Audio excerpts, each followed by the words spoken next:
అందరికీ నమస్కారం. నా పేరు Sheikh Moinuddin, YSRCP state joint secretary. నిన్నటి రోజున బీహార్ ఎన్నికల్లో ప్రచారం చేస్తూ ఆంధ్రప్రదేశ్ విద్యాశాఖ మంత్రులు నారా లోకేష్ గారు ఇక్కడ జంగిల్ రాజ్ రాకూడదు, వీరు అలివిగానిటువంటి వాగ్దానాలు చేశారు, అవి నెరవేర్చలేరు, మేము ఆంధ్రప్రదేశ్ రాష్ట్రంలో ఒక రాక్షస పాలన అంతమందించామని నారా లోకేష్ గారు, మీ అంతటి మూర్ఖుడు, మీ అంతటి అబద్ధాలు కోరు మీరు కానీ నారా లోకేష్ గారు, మీరు నారా చంద్రబాబు నాయుడు గారు కానీ పవన్ కళ్యాణ్ గారి మీరు చెప్పినటువంటి అబద్ధాలు, చెప్పినటువంటి వాగ్దానాలు నెరవేర్చలేటువంటి వాగ్దానాలు చేసి ఈ రాష్ట్రాన్ని, ఆంధ్రప్రదేశ్ రాష్ట్రాన్ని అధోగతి పాలు చేశామని మాట మర్చిపోవద్దు. మీరు పెట్టినటువంటి వాగ్దానాలు సూపర్ 6 అట్టర్ ఫ్లాప్ అయిపోయినాయి, ఎందుకు పనికి రాకుండా పోయినాయి. ఇంతవరకు మీరు చెప్పిన వాగ్దానాలలో 3 వాగ్దానాలు కూడా కనీసము సగం కూడా పూర్తి చేయలేదు. ఎక్కడ ఇచ్చారా మీరు? విద్యార్థులకు, యువతకు నిరుద్యోగ భృతి ఇవ్వలేదు కదా. ప్రతి మహిళకు 18,000 ఇస్తామన్నది ఇచ్చారా? ఇవ్వలేదు కదా. సిలిండర్లు ప్రతి సంవత్సరం 3 సిలిండర్లు ఇస్తామన్నారు, ఇంతవరకు ఎంతమందికి ఇచ్చారు?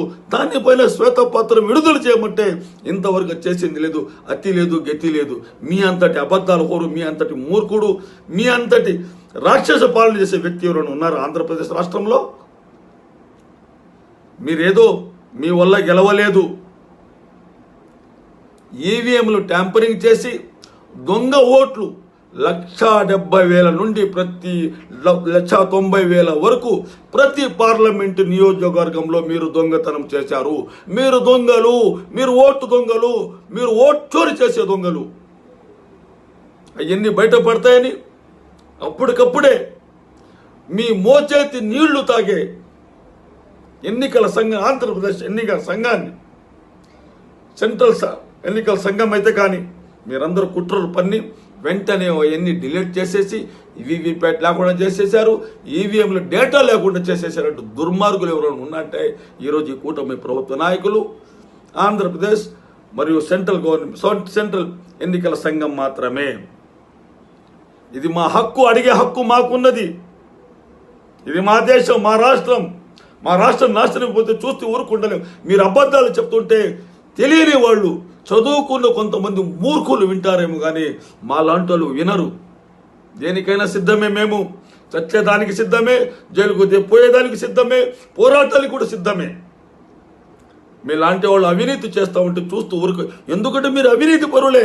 మీ నాన్నగారు 2 ఎకరాల పొలము అంటే 2 అన్నదమ్ములు చెరువు 1 ఎకరా రావాలి. ఈరోజు 931 కోట్ల రూపాయలు ఎక్కడి నుంచి వచ్చాయి అంటే చూపివనేది ఎన్ని లక్షలు ఉన్నాయో, 1,000 కోట్లు ఉన్నాయో ఎవరికి తెలియదు. అదే గర్వంతో మీరు మాట్లాడుతున్నారు, మా దగ్గర డబ్బు ఉన్నది, ఏమైనా చేస్తామని. ఏమి చేసుకోలేరు. మీరు అంటున్నారు సోషల్ మీడియాలో ఎక్కువైపోయినాయి, వాళ్ళ చట్ట ప్రకారంగా మేము శిక్షిస్తాము, వాళ్ళ జైల్లో పెడతాము అంటే ఏదేదో మాట్లాడుతున్నారు. శిక్షించండి, ముందుగా మిమ్మల్ని శిక్షించాలి. నారా లోకేష్ గారిని శిక్షించాలి, అందరికంటే ముందు పవన్ కళ్యాణ్ గారిని శిక్షించాలి, నారా చంద్రబాబు నాయుడు గారిని శిక్షించాలి అందరికంటే ముందు. ఎందుకంటే మీరు అబండాలు వేసింది మీరు, పోలీసులు తిట్టింది మీరు, జగన్మోహన్ రెడ్డి గారు తిట్టింది మీరు, వైఎస్ భారతమ్మ గారు తిట్టింది మీరు, వైఎస్ విజయమ్మ గారు తిట్టింది మీరు. మీరు వచ్చి ఇతరులపై కేసు పెడతారా? పెట్టండి. బండారు సత్యనారాయణపై కేసు పెట్టండి. వాడు ఆర్పి గాడున్నాడు, పిచ్చి ఆర్పి, వాడి మీద కేసు పెట్టండి. సీమ రాజా మీద కేసు పెట్టండి. రాయపాటి అరుణ పైన కేసు పెట్టండి. వీళ్ళందరినీ పెట్టి జైల్లో పెట్టండి. ఇక్కడ ఎవరో కూడా, ఏ వైసీపీ నాయకుడు కూడా మిమ్మల్ని వ్యక్తిగతంగా ఎవరిని తిట్టలేదు.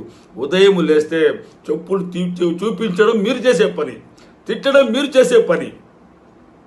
వైఎస్ఆర్సీపీ నాయకులు ఎవరు తిట్టడం లేదు. మీరు గెలిచింది ఈవీఎంల ద్వారా గెలిచారు. దాదాపు 7 నుండి 9 ఎంపీ సీట్లలో మీరు గెలిచారంటే అవన్నీ దొంగ ఓట్లే.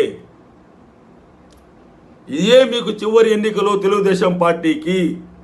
ఇవే చివరి ఎన్నికలు.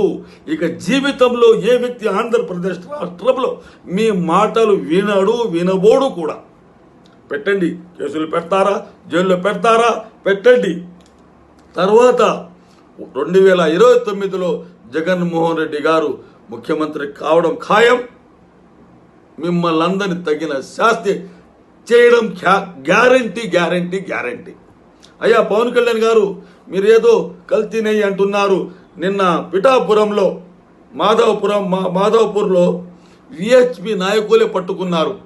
గోమాంసము, గోవులను కోసి వాటి కొవ్వుతో నెయ్యి తయారు చేసి వ్యాపారం చేస్తున్నారని మీ ఏరియాలోనే విశ్వ హిందూ పరిషత్ నాయకులే పట్టుకున్నారు పిఠాపురంలో. ఇది 2వసారి. ఎందుకు తాట తీయలే సార్ వాళ్ళకు? తీయండి తాట. అనవసరంగా లేనిపోని అబద్ధాలు సృష్టించి జగన్మోహన్ రెడ్డి గారిపై కల్తీ నెయ్యి నిందలు వేస్తారు. మీరు కూడా ఒక రాజకీయ నాయకుడు. మీరు రాజకీయ నాయకులు కాదని అందరికీ తెలుసు. మీ మాట ఇంకా ఎవరు వినే పరిస్థితులు లేరు. పవన్ కళ్యాణ్ గారు ఇంకా ఎన్ని అబద్ధాలు చెప్తారు మీరు? ఇంకా వినే పరిస్థితి లేదు. మీరు ప్రజల డబ్బును మంచి నీటిలాగా హెలికాప్టర్లలో పోసి ఎంజాయ్ చేస్తున్నారు. Daily Amaravati to Hyderabad, Hyderabad to Amaravati, Amaravati to Tirupati, Tirupati to Hyderabad. ఈ విధంగా మీరు ముగ్గురు కలిసి ఈ రాష్ట్రాన్ని నాశనం చేస్తున్నారు. ఆంధ్ర రాష్ట్ర ప్రజలు గ్రహించలేరు. 2 చేతులెత్తి నమస్కరిస్తున్నాను.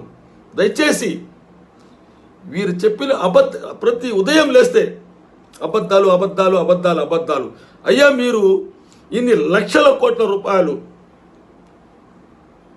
పరిశ్రమలు తీసుకొస్తే బయట నుండి ఎందుకు జీడిపి పెరగలేదండి? జిఎస్టీ ఎందుకు పెరగలేదు? ఆంధ్ర రాష్ట్ర ఆదాయం ఎందుకు పెరగలేదు? మీరు 8 లక్షల కోట్ల రూపాయలు, 10 లక్షల కోట్ల రూపాయలు అదే తెచ్చాము, ఇదో తెచ్చాము అంటున్నారు. మరి జిఎస్టీ ఎందుకు పెరగలేదు సార్? ఆంధ్ర రాష్ట్ర ప్రభుత్వ ఆదాయం ఎందుకు పెరగలేదు? అప్పులు ఎందుకు తెస్తున్నారు? కొద్దిగా సిగ్గు లజ్జ ఉన్నదా మీకు? దయచేసి ఆంధ్ర రాష్ట్ర ప్రజలు గ్రహించాలని అందరికి చేతులెట్టి మొక్కుకుంటున్నాను. జై హింద్, జై జగన్, జై వైఎస్ఆర్సీపీ.